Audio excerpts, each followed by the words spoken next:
and you can see the temperatures. They're marginal. If the snow doesn't come down hard enough and fast enough with enough intensity, the cold air doesn't get all the way to the ground. And so this warm air that's kind of around here sort of wins out. That's why we see some melting going on. So what's going to happen? Well, I think the steadiest snow is between now and about 8 o'clock tonight, just around another hour and a half or so. And then we'll see it kind of diminishing as we head towards midnight. And after midnight, this thing is pretty much all gone and out of here. It will get cold tonight. It's not going to be a hard freeze out there, but there's certainly a lot of slush that you might want to try to move around a little bit. Be easier to move tonight than it will be tomorrow.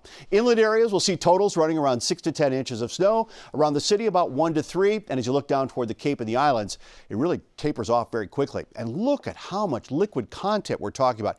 Everyone getting at least 1 to 1.5 inches of rain, but some places getting 3 inches of rain out of this whole thing.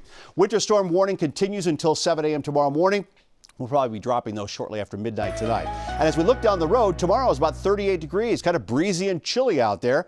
Monday is cool as well, sunshine and 38. A storm system offshore on Tuesday may throw a few flurries at the coast, but right now, does not look like we'll see much out of that. And then warmer weather starts moving in. Perhaps a week from today, we'll actually have rain back into the forecast.